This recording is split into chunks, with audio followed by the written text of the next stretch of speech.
now I'm very happy to present to you Professor Osvaldo Pessoa. And just a brief view of him. Osvaldo Frota Pessoa Jr. He is a full professor at the Department of Philosophy of the University of São Paulo. And he has different areas of research, and one of them is the philosophy of quantum physics. So he's going to speak to us today about philosophy, time, and quantum physics. Professor, please. Thank you. Well, let's see here.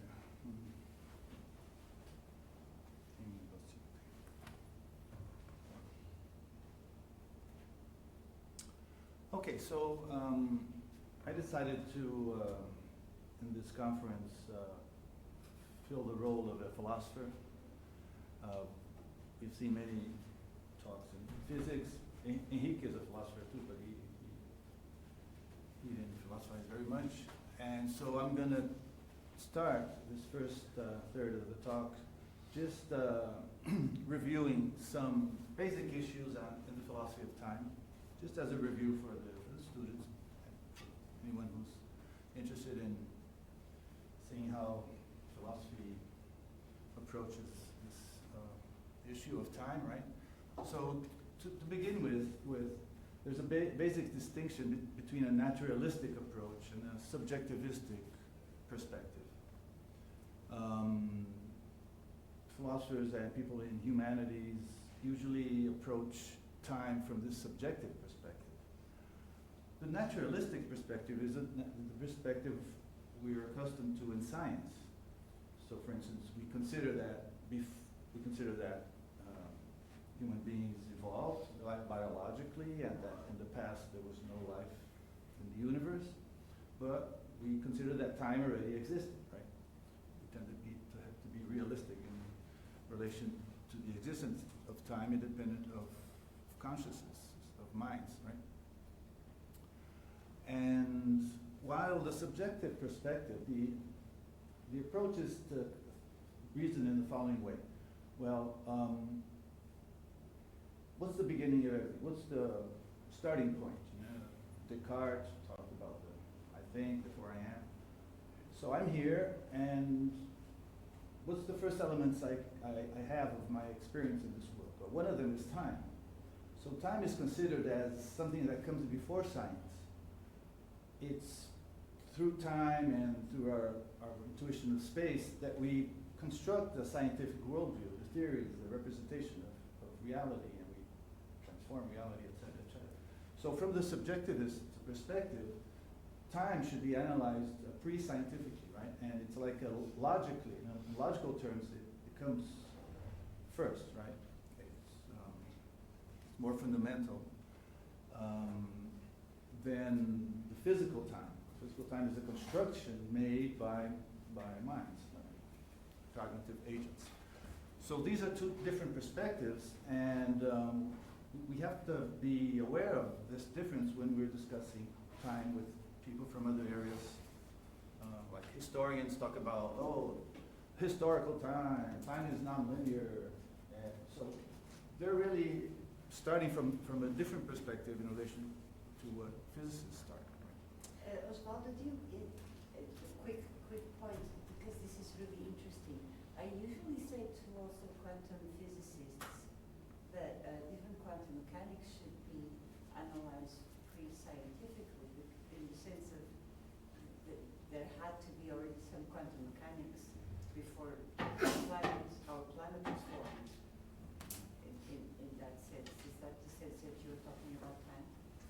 Yeah, I still think that would be a scientific, naturalistic perspective. Oh, I see. I think you're claiming that you're suggesting that we have a I think you're suggesting we should have a realistic approach to quantum mechanics. So quantum mechanics, and we talked about wave function collapse, if you like that concept. We want these things to exist independent of human beings, right? So that we would call the realistic approach. Yeah, it's kind of, yes, exactly. Because we know that quantum mechanics, the main interpretations tend to be Non-realistic.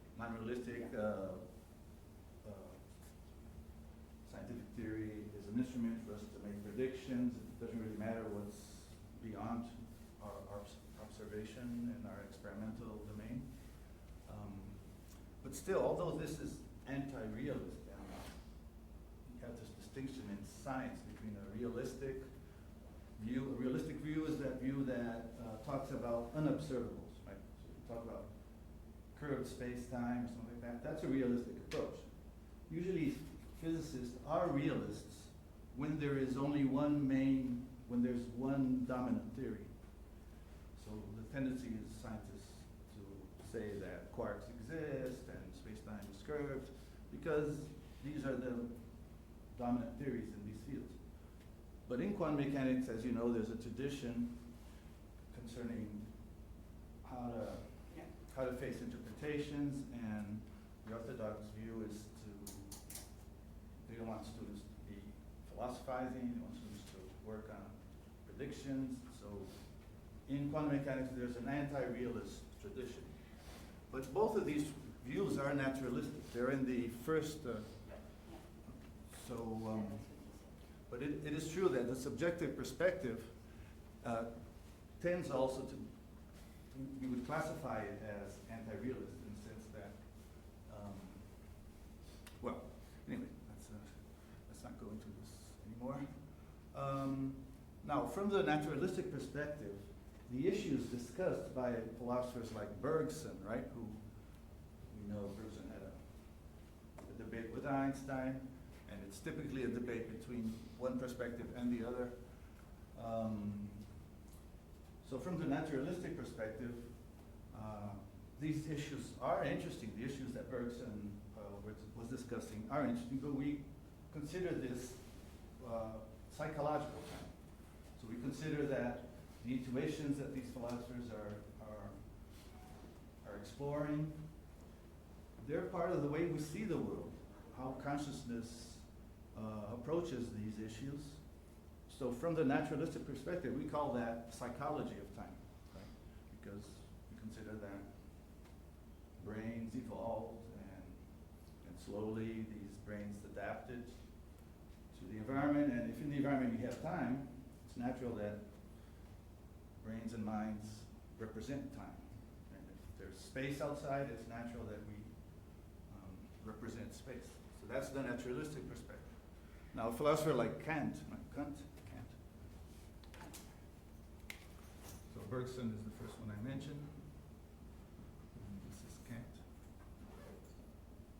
So Kant is from a period before natural selection. So he emphasized that space and time is the way we organize our experience. So it's like a precondition for any experience. So it comes before physical time or physical space. But in the 20th century, Kant's view was naturalized. What does that mean? That means his views were put into the perspective that we've been calling naturalistic. So I'm thinking about Lawrence, the ethologist. So Lawrence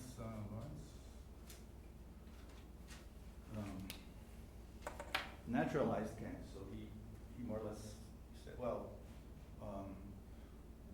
why do we have an intuition of space? Because that's the best way that brains organize appearance in order to survive in the environment by natural selection.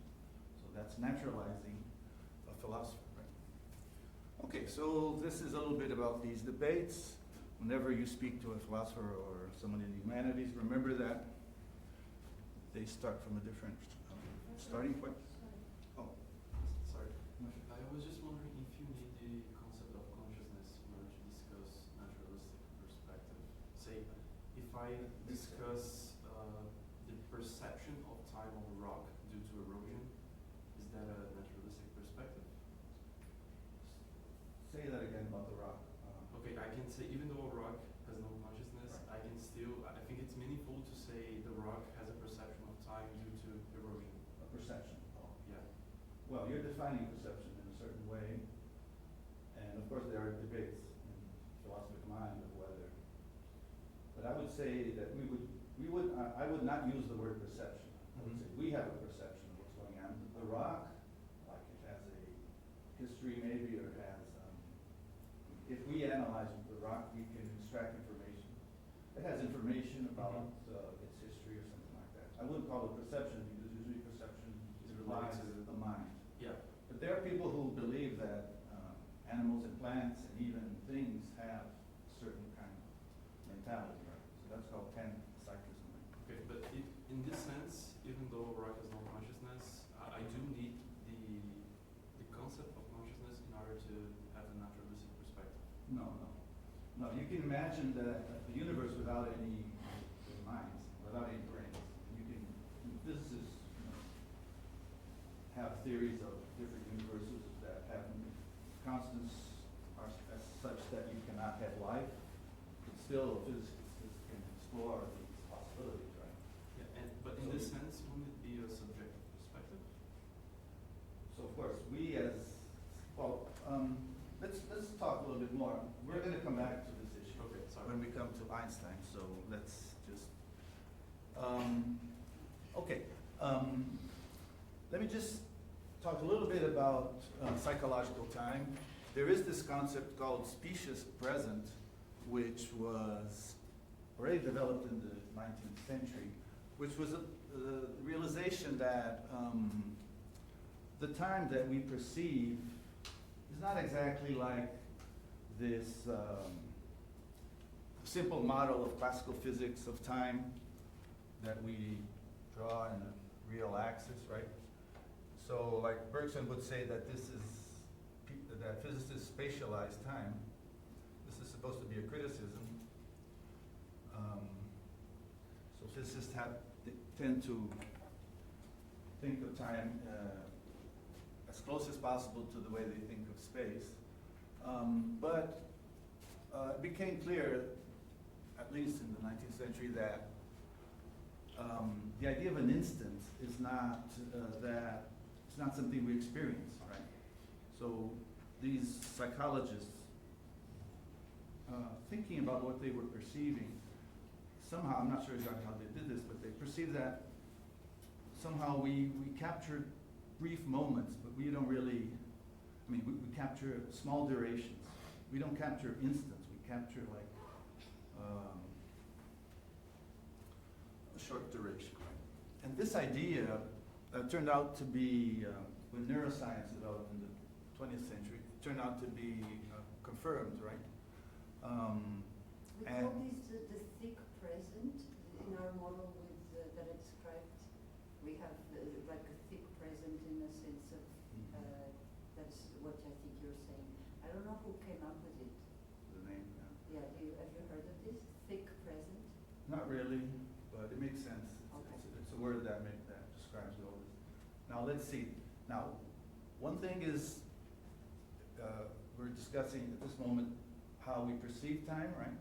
And we recognize that we perceive time in small durations, right? And then, this proposal is a proposal probably of saying, well, maybe time in itself should have this structure. Right? Maybe time should not be thought as a real line with instants of time, all of which have equal reality. Maybe time should be thought of as small durations, right? And of course, this goes back to Zeno, right? Zeno, the Greek philosopher, that's what he was discussing. The microscopic nature of time and of space, etc. It was with the same idea that you have here to approach our description of nature to our experience of time, personal experience. Mhm. Even if we're doing physics, Mhm. that was more or less the direction. Mhm.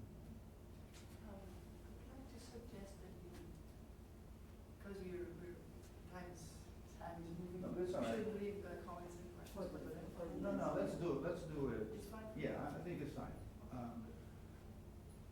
I prepared lots of stuff, but I don't have to cover everything, so I'm happy to explore the philosophical aspects, which is not so common in physical events, right? Events in physics.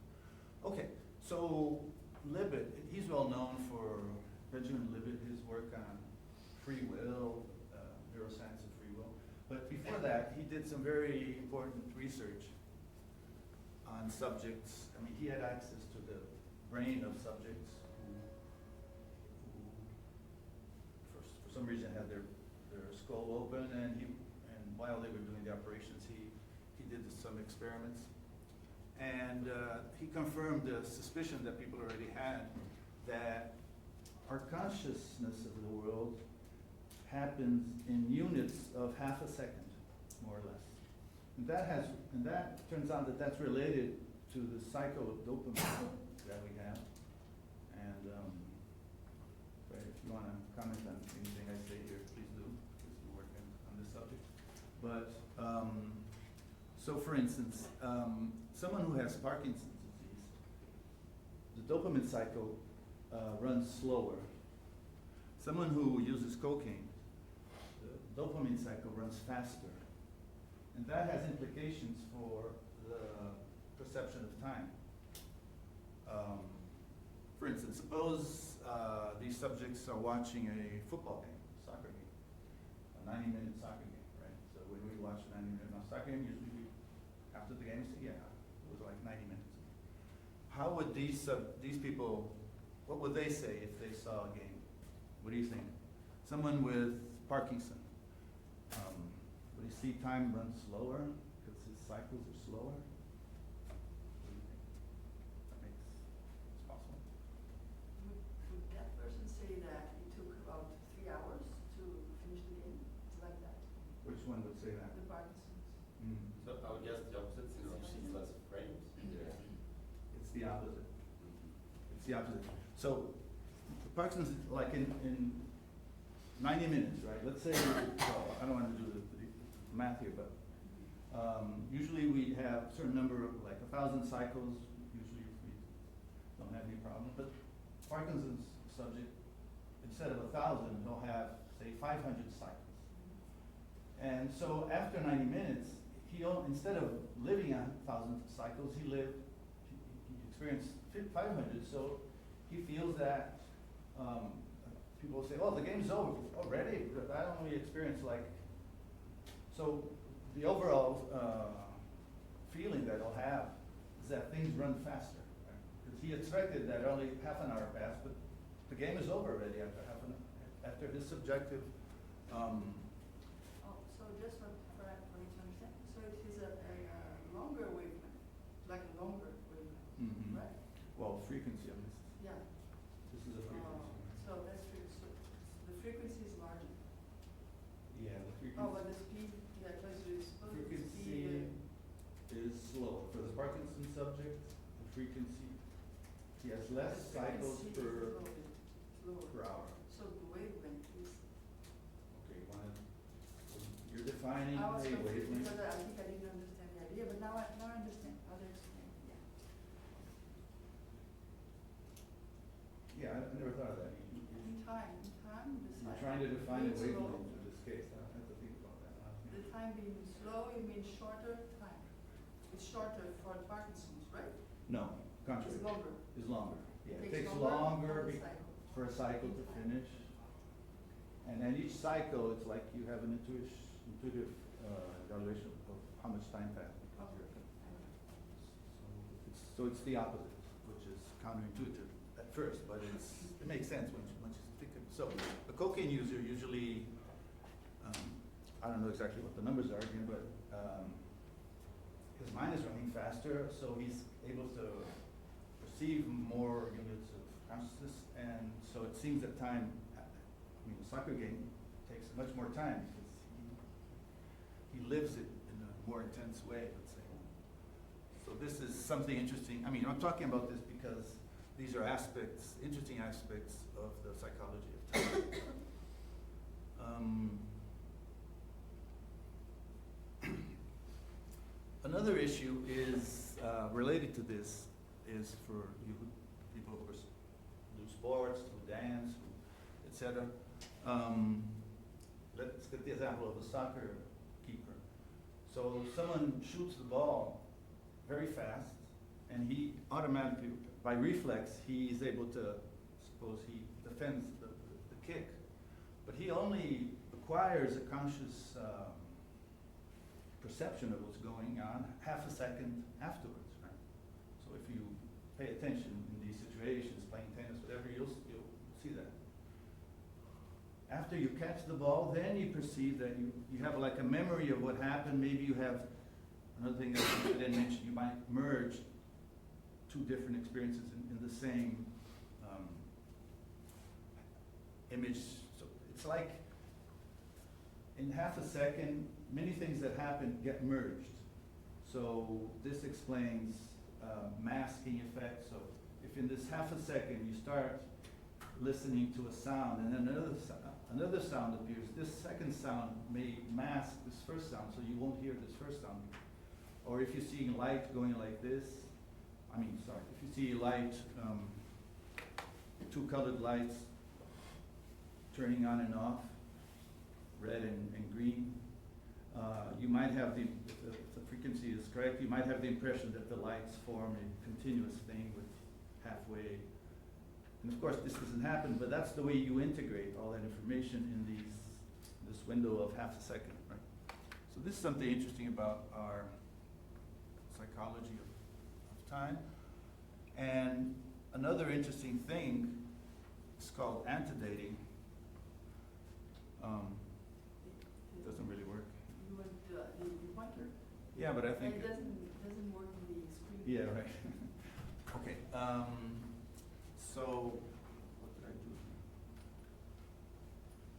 So what happens in the soccer example is after you catch the ball, you perceive at this instant, let's say, or half a second later, you perceive that what you did, but then there's a mechanism which memory antedates this memory to the right or close to the right moment. So this is a mechanism that Libet discovered. It is a bit controversial, but it tends to be well accepted. Can you explain a bit better? I missed. So it's like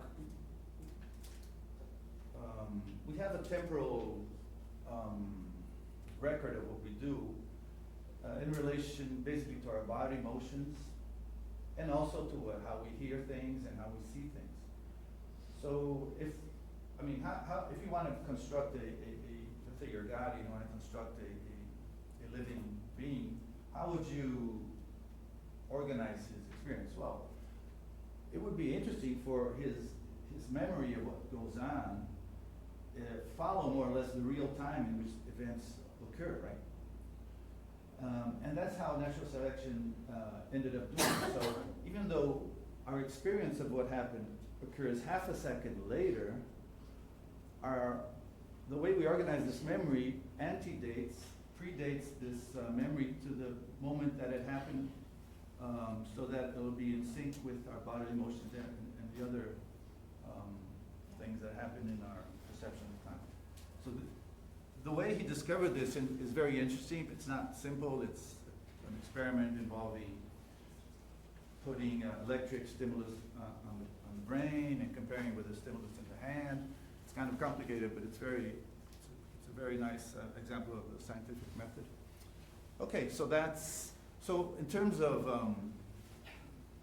when we talk about whether the present or the past exists, which is our next slide, we see that we have the notion that we live in the present, but in fact, what we are perceiving is the past.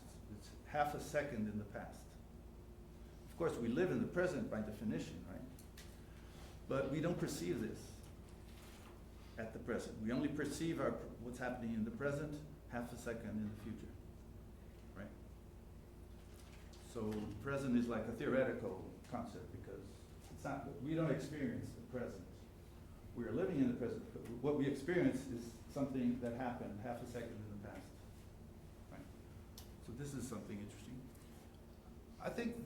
This is all psychology of perception of time, so it really doesn't affect our physics, but these are interesting things to think about. Now, philosophers or everyone. Osvaldo, I am going to interrupt you there. Can you go back? Because you said it was psychology. The antedating, if I understood it correctly, this is so that we actually catch the prey in selective pressure. Otherwise, if we don't Well, have that's- a yes. stimulus That's a good question because, fast enough. It's not because, psychology, it's survival. yeah, I understand. It's a good question. I mean, this is a very fertile topic, right, to think about. Because natural selection is working here, and this has advantages, but to catch a prey is something that involves the future, right? And we're talking about something that happens from the present to the past, so it doesn't have a direct Oh, okay, so I see. survival value, but it does have an indirect survival value. But I'm not able to give you, I mean, it would be interesting for me to come up with what would happen if someone didn't have anti-dating? Yeah. What would go wrong in behavior of this person? That's a good thing to think about. I'm gonna think about it. Okay, I'll ask you later. Okay, thanks. Okay. Philosophers, I asked the ontological question, what is the nature of time? What is real? What exists? So of course, I mean, you can say, oh, this is not important, this is just philosophers trying. But let's go into this just for a moment. So there are three views. I think the closest to the layman's view is so-called growing block. It's the idea that the present is real, of course, and the past is real because it happened, and it's definite, and you can't undo it. So it has these characteristics of real things, right? Something that's real is invariant, right? And the past is invariant. Although in some interpretations of quantum mechanics, that's people fiddle around with that, but so that's so-called growing block. So broad is like the classical defense of this view, and in the modern context, George Ellis called it the growing, the evolving block. Well, what's the block? We'll see that in a minute. Presentism is the idea that only the present is real. And we understand why someone would say that. And Pryor is a logician, a New Zealander logician who developed many interesting things, a logic of time, which is very interesting. But this view has an interesting turn. Some of these philosophers, they start saying the following. They start saying, look, the present exists. And then you ask, how about the past? Does it exist? No, but it existed. Does the future exist? No, but it will exist. So wait a minute. So here, at this moment, the semantic, the meaning of the words start being taken seriously, and at least Pryor would say something like, to say that something was real is different from saying that it is real. So what is real is the present. So it's a moment in which philosophy and linguistics start getting confused, and that happens sometimes in philosophy. Sometimes you ask a question and language has an answer for you. So you use language to answer it, but what's what's behind it in philosophical terms? And apparently language already solves the problem or captures all the philosophical interesting. So this is an example of that.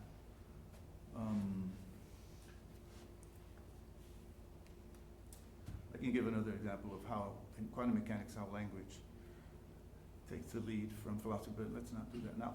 And just to finish, eternalism, or the idea of block universe, is very close to the views of people who work at general relativity. So it's the idea that the universe is already given. Past, present, and future are equally real. So how do you explain the fact that we're in the present and we're like moving along the world line? Why is that? So that is explained by saying, well, that's the situation in which we are. As living beings in this universe, it turns out that we are falling in time or something like that. So while there's this famous quote, the objective world is. It does not happen. Which is a philosophical discussion. Bergson would say, no, the world happens. becoming is important. But this is the opposite view. Only to the gaze of my consciousness, crawling along the lifeline of my body, does a section of the world come to life as a fleeting image in space which continuously changes in time. So many people who work in general relativity, usually they have, Einstein had a phase in which he defended this, Weil had this phase, but usually they end up abandoning this view. So it's not like a view that someone defends their whole life. It's usually a phase in the life of general relativists.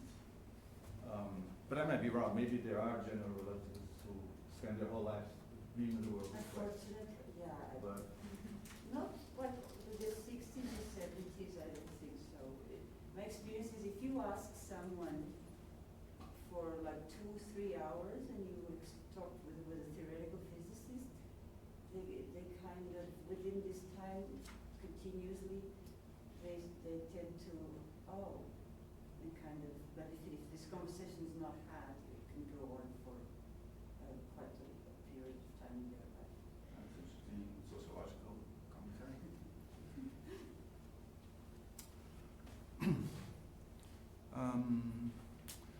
Okay, so the term block universe was given by James back in the past, William James, when he was referring to a universe that's completely deterministic. And that term has been adapted in this context to denote this universe which is already given as a whole. This universe, in principle, you can have a block universe without having determinism, without having Laplacian determinism. Right? Like you can imagine God decides to create the universe, so he says, well, I want to do something different. I want to throw this magical coin, which is completely random. Every year I will throw the coin and I'll change the universe. So this universe violates Laplacian determinism, because the Laplacian demon is not able to predict what will happen in the future, even if he knows everything about the present. But God can throw this coin and construct the whole universe, and it's all given already. So that's an example of a block universe, which is already completely done, but it's not deterministic, right? Although it's already given, it's not deterministic in the sense of Laplace. But of course, it is a concept that is close to determinism. Okay. In physics, I think there are some very important problems related to time. In our conference, we discussed some of them, but not all of them. Philosophers have another set of problems that they examine. You have McTaggart's proof, which is a big topic. Who proves that time does not exist, and philosophers, argue about that. But physicists, they're more focused on more practical problems. And so when they philosophize, one first problem is, I would call it the problem of the microscopic structure of time, and of course the space, if you want. This go back to Zeno, of course. Is time continuous, discrete? Is there any sense in applying real numbers? Could we apply rational numbers? Time is dense. Is time? So these issues. We talked about spatialization of time, which is one view, and the opposing view, I think the magical word is becoming. In Portuguese, vir a ser. Prigogine has a book, right? From being to becoming, where he follows certain intuitions of Bergson and proposes a new science. So these issues are interesting. We'll come back a little bit to that in our discussion. Well, probably the biggest discussion, or most classical, is whether time is absolute or relative. So this goes back to Newton and Leibniz and Ernst Mach. And in our discussions, this issue always arises. Can there be a universe with a metric but without matter? That would be one way of formulating the problem. I mean, sorry, I was talking about, I mean, this also has to do with space, right? If there's absolute space or if space is also relative. These are, of course, related issues. Can there be, if the universe freezes, let's suppose everything in the universe freezes. We can even do an experiment. I do this to my students. I hope you will pardon me, okay? Okay, students, we're gonna do an experiment today, okay? Ready? So, there's a way that we can freeze the universe for 1 minute, okay? And we're gonna do that right now, okay? 1, 2, 3. So, how do you like the experiment? Oh, you didn't perceive anything? Oh, that's because your brains also got frozen, and you didn't perceive that there was a 1 minute lapse of time in which the whole universe got frozen. Motion stopped.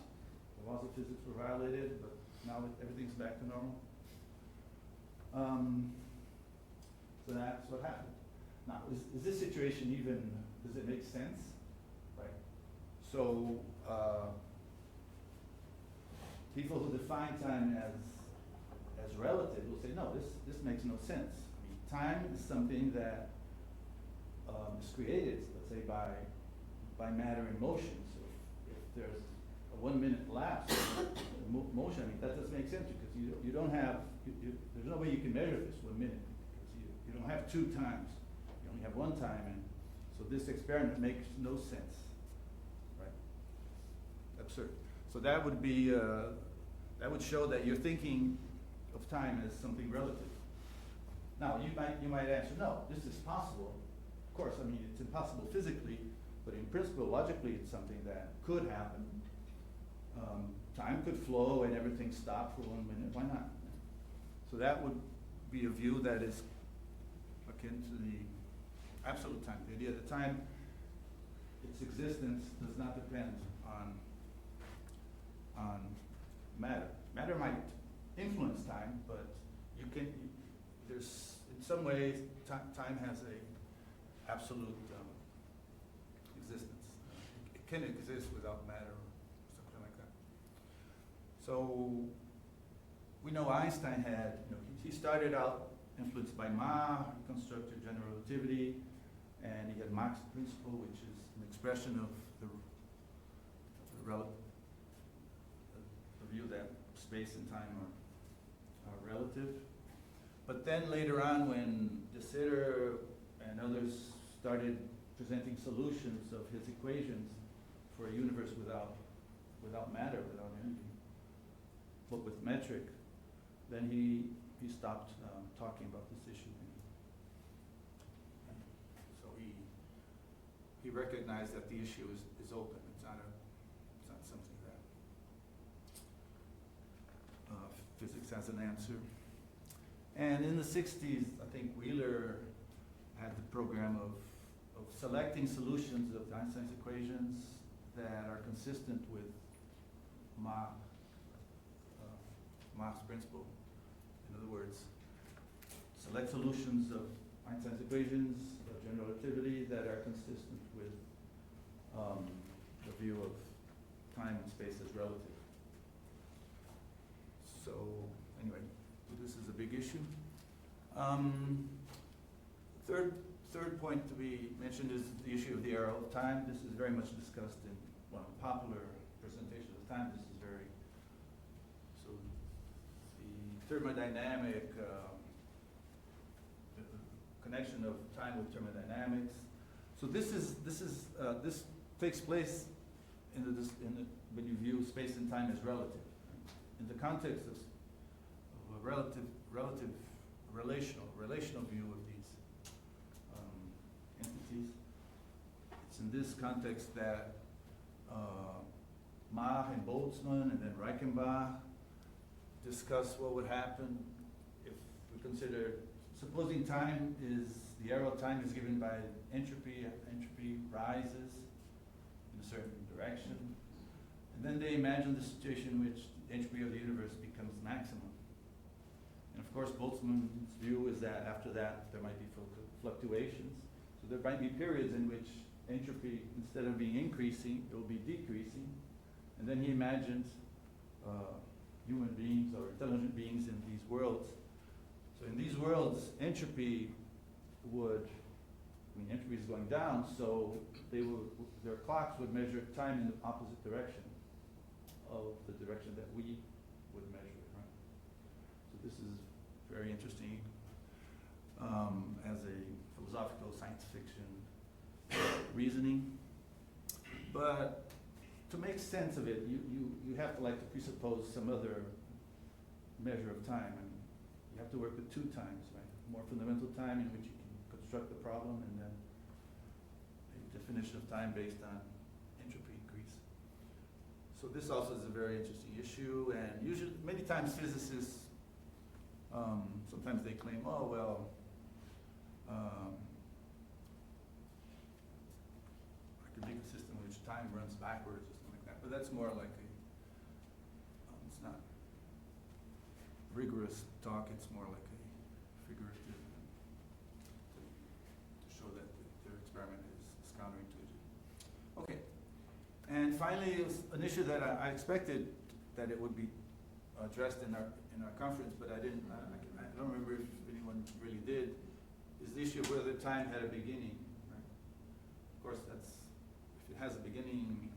What was before? I mean,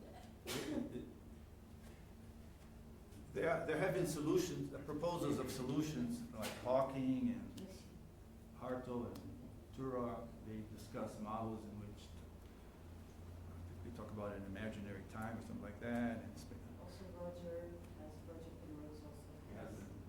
And I'm sorry I didn't mention this. This should be the cosmologist's job.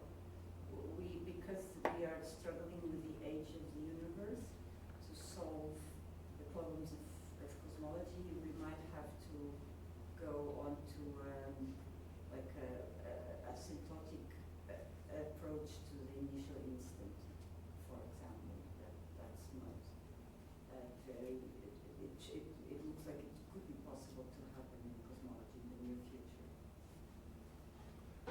yeah, I think, of course, we know that like Kant, he analyzed this issue and he gave a proof that time has a beginning, and then he gave another proof that time does not have a beginning. So he concluded that this issue cannot be solved by pure reason. So these are his antinomies, showing the limits of our scientific knowledge. But I think we can attempt to solve this. With probabilistic and quantum mechanics here, with the time having a beginning. If we wanted to build a perfect probability distribution, we would need to perform these measurements that build up a probability distribution. If you have a finite age of the universe, you only have a finite number of experiments that you've made, someone has made to construct the probability distribution, classical or quantum mechanical.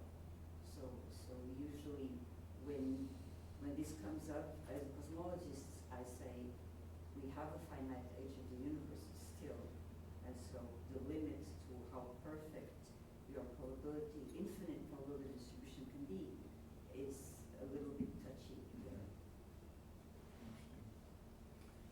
Just a curiosity, you said that Kant proved that time has a beginning and also doesn't have one.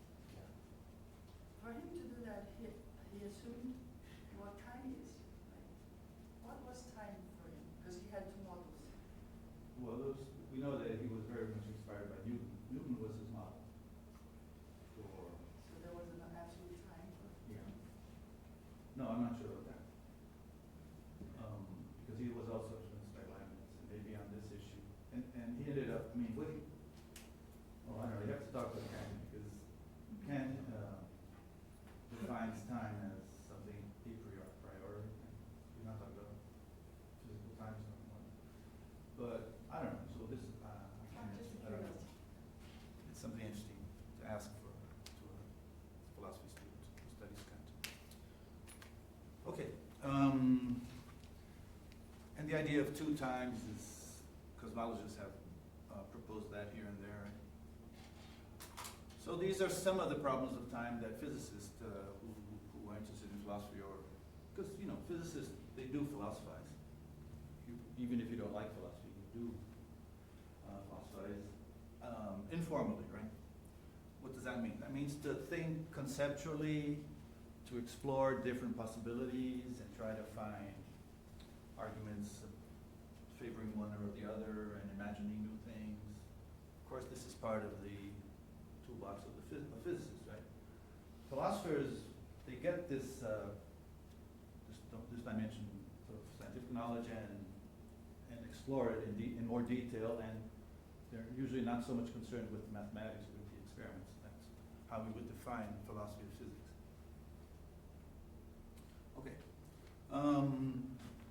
One last issue here in this exploration of philosophical issues is something that in the period of 1952-54, Carnap, which is a famous philosopher of science and logician, he writes, later on he writes that, I'll read this.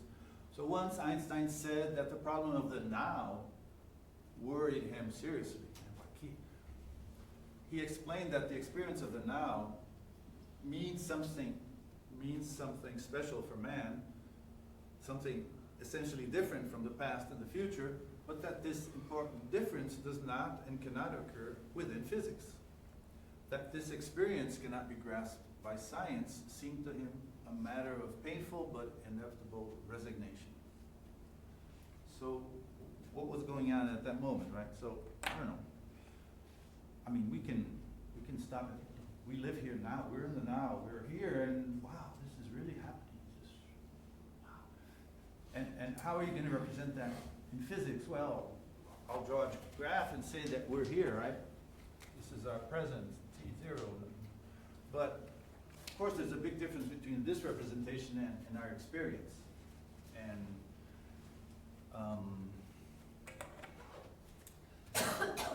so this issue touches upon issues of philosophy of mind, right? We can refer to this thing, this now issue is an experience, right? Subjective experience. In Portuguese we can say vivência, and it's qualitative. Whether experience of time is qualitative or structural is an issue to be discussed, but there's an opposition between quality and structure, okay? And that's, I mean, if we start exploring this, we'll enter the realm of philosophy of mind. But let me just summarize this. So this can be summarized in relation to colors, which is something easier to talk about than time. Time is more complex, maybe. But like, so I have these two objects here. So they have quality and structure. What's structure? Structure refers to the relations of these objects with each other, with the environment, with what's around them. All the spatial relations, the geometry, the shape, all of these are part of the spatial structure. You also have temporal structure, right? This thing could be turning on and off. You also have, so we're talking about now perception, right? I'm talking about structure in perception. I could also talk about structure in reality. Let's see this.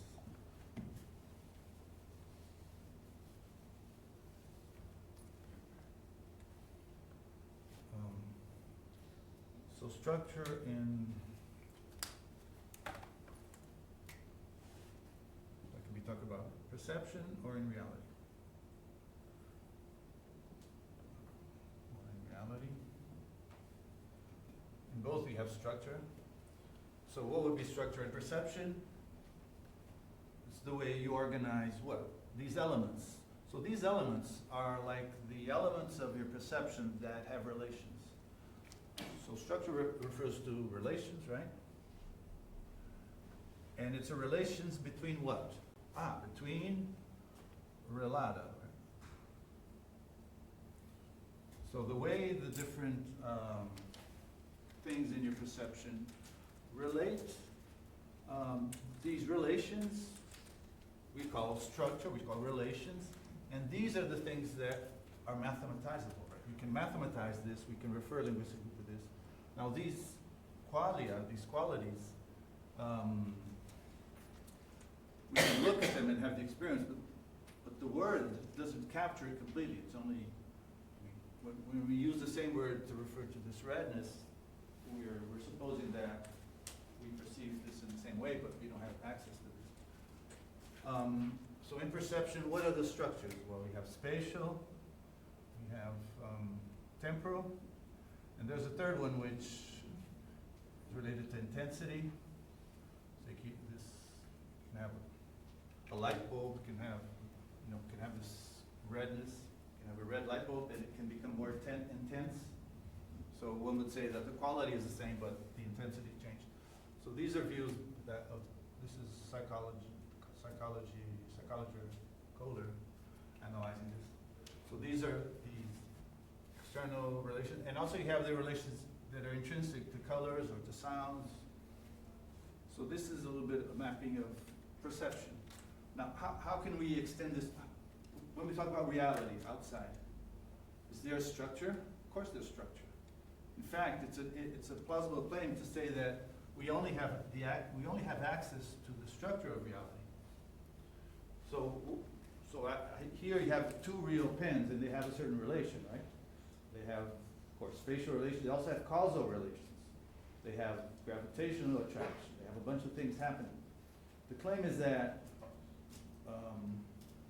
we only have access to the structure of reality, to the relations between the objects, because we only have access to this in the way that they relate to our measuring instruments and to our sensory organs.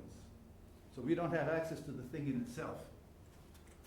So although here in our perception we can talk about structure and quality, when we think about reality outside of us, we have structure which involves this and other things like causality, etc. But do we have something here, a thing in itself? Yeah. Osvaldo, this is a really important point I'd like to make for physicists, what you're saying, because the physicists tend to have a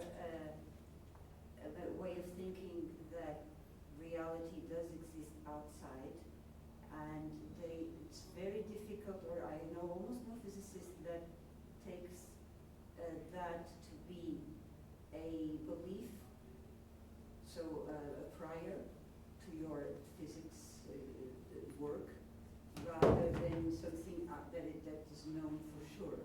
And I believe that like a truly honest physicist would have to accept that this is a prior. All my physics is based on the belief that the world exists out there. And it's very, very subtle, but it's very important for the work of physics outside of philosophy. This is not a philosophy topic, it's a physical. As we do science, we have to stay in touch with the assumptions that we're taking to do proper, rigorous science, and believe that reality exists outside ourselves. It's not an absolute, it's a belief. We cannot prove it, because no one has ever observed the world outside themselves. We only have access to, we had access to the world, indirect and inferential access, which is based upon the structures that we capture in our sense organs and in our measurement instruments, which we can mathematize. And Yeah, so just like in data analysis, we put forward what are the priors for the deduction coming from the data. Here, in what we do theory, there's also a set of assumptions that need to come. Inference from data from an instrument, that is also a prior. So it's not coming from my direct experience. It comes with a model. okay, so we construct Yeah, reality in a very Yeah. efficient way because of natural selection. yeah. Or, Then I can talk, astrophysics, we have access to the photons fall on the telescope, on the camera, on a film. And from there, there's a huge number of assumptions that get built up and added onto before we say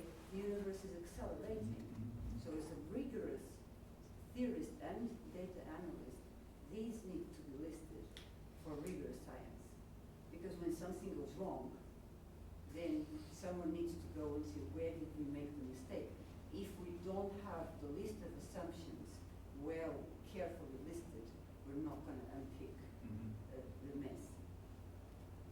Nice. Okay, so to finish this issue, we don't have access to the thing in itself of reality. What's the thing in itself? The thing in itself are the things that are related and which constitute the relations that we in physics we describe, right? It's the relata, the things that appear in the relations. You have a causal relation. What's being related? Well, things. But what is this thing? We can say, oh, it's an electron. It has a mass. It has a charge. But these are things that we measure. How about does it have intrinsic properties? So this thing itself is like asking if there are intrinsic properties that cannot be measured because they're intrinsic. They're not something that is relational, right?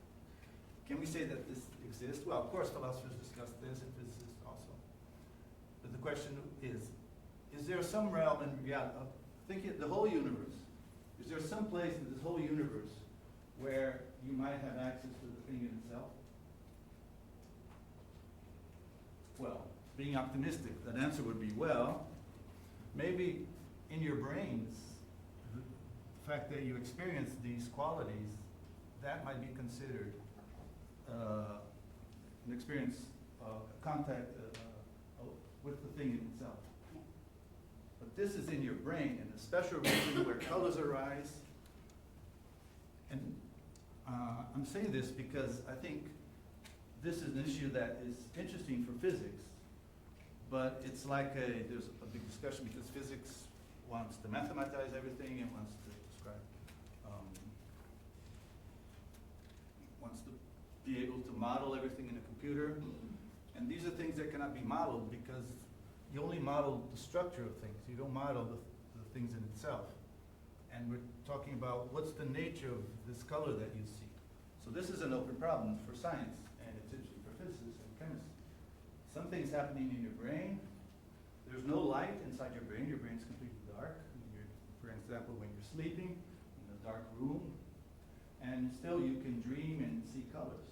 So colors is something that's in the physical world, but we don't have a decent explanation of how it arises. Right? It's probably something related to chemistry, but the issue is that it involves something that is not only structural relations, it involves something that's what I call thing in itself or intrinsic properties. So that's like, you think this is part of physics? So usually in philosophy say, no, physicists have no access to this because you cannot describe these things theoretically by models.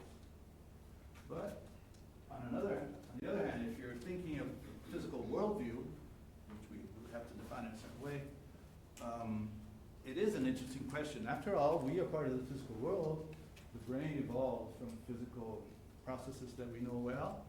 They only got complex and more complicated, but that is part of the physical world. We want an answer to the question, why is red red? Why is blue? What's the difference? So I'm talking about this because I think it's an interesting issue in philosophy of physics, but it has to do with, a little bit with what Einstein was discussing at that moment, right? One thing is the experience, which has to do with something that's really real, because I'm here and I exist and all that. And it's different from a representation of what's happening, which is what physics does. Okay, so with that, I finished my philosophical introduction. And let me just mention what I will not talk about, but I'll explain the reasons for that. So what I was going to talk about now is a little bit of the history of the discussions of time operation. But Alex Smith already gave us the present situation of this discussion, right? So that's why I'm not so worried about covering these issues.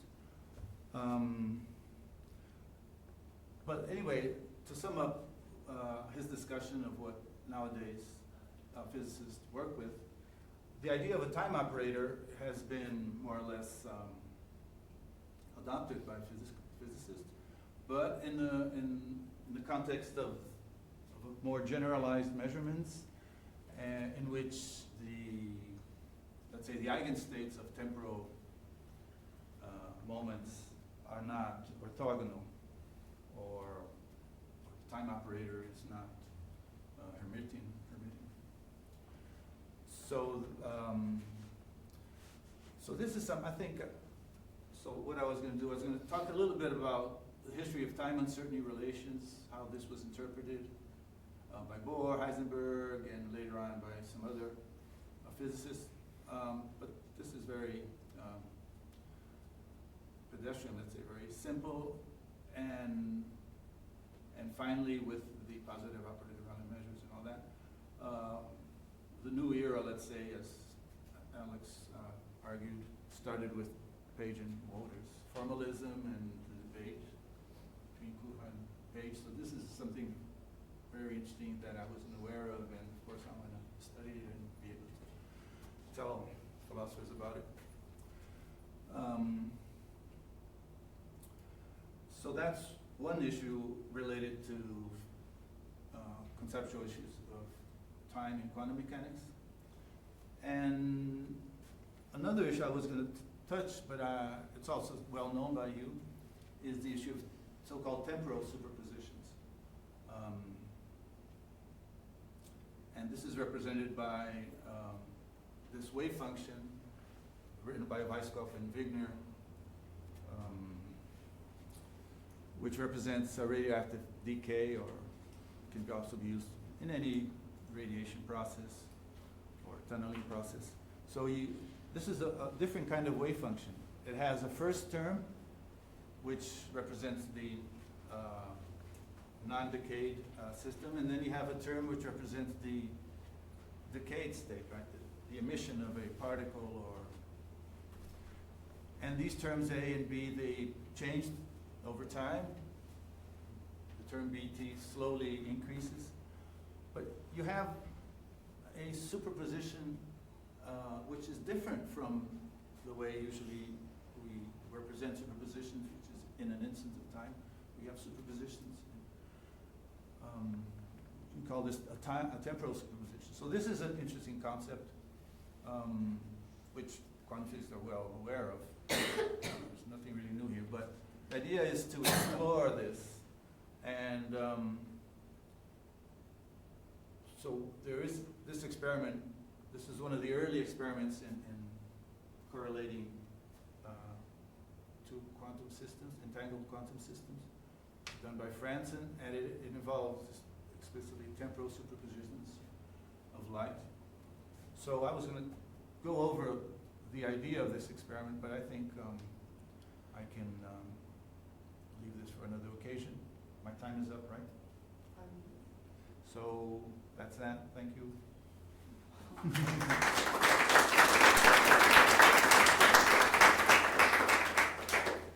Other questions or comments to Professor?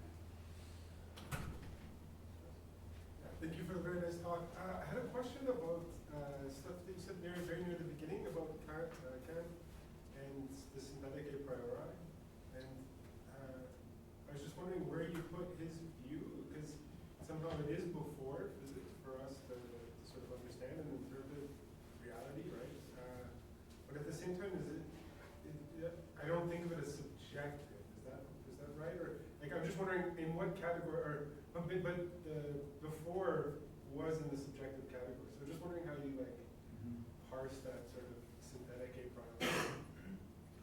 Yeah, the term subjective can have different meanings, of course, and I was using it to distinguish those views that I mentioned, the naturalistic, and I classified it as a subjective perspective. But of course, he's going to define objectivity as the experience that the subject has with the data that comes from the environment, and that the subject formats in terms of space and time. And if you ask him, how about reality? Do we have direct access to reality? He would say, no, that's the thing in itself. I don't have access to the thing in itself. Maybe maybe through this procedure, I could have access. So he considers that and then drops it out. He forget. And later on, he's going to recover the thing in itself by other means through the experience of liberty. So he argues that free will makes us have contact with the thing in itself. We are the thing in itself, but that's we can forget about that and just come back. So what he calls objective reality is this creation that the subject makes of reality, which is organized in spatial and temporal ways. And he more or less thinks that the thing in itself does not have space and time do not exist outside.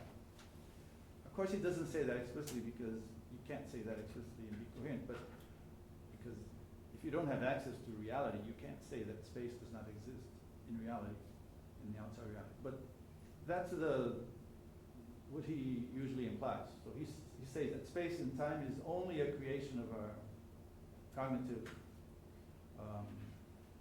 apparatus, and you cannot say that space and time exist outside.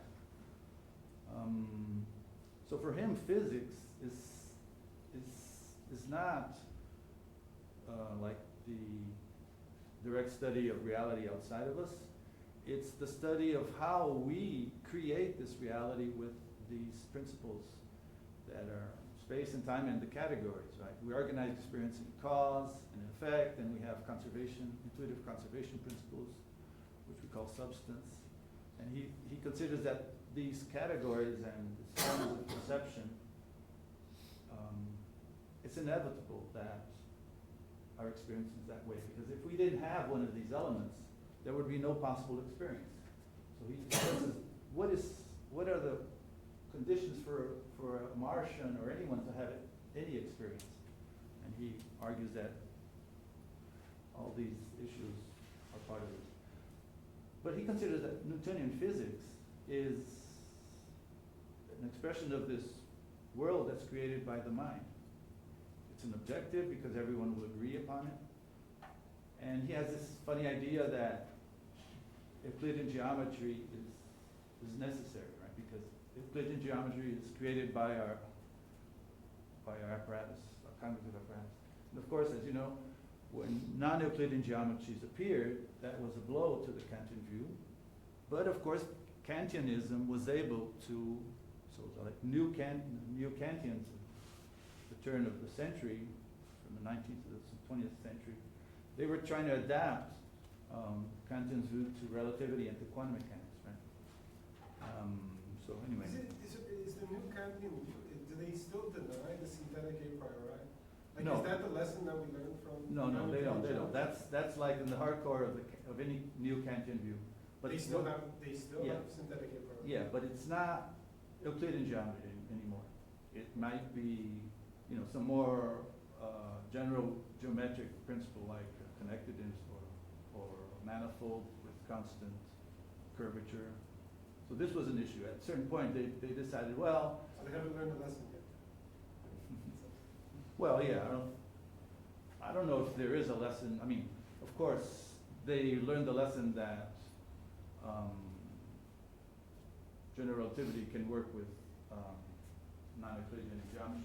But in the first phase, they accepted that geometry could be non-Euclidean, but it had to have a constant curvature. That was the first moment. And then later on, they had to swallow the issue that the curvature might not be constant. So that was still, they had to loosen even more what they called synthetic a priori. But anything that all the physical theories have in common, like the existence of causality, of conservation, of manifold defined in a certain way, all these are considered a priori. Anyway. Okay, I think we can continue discussion during breakfast. Oops. Coffee break.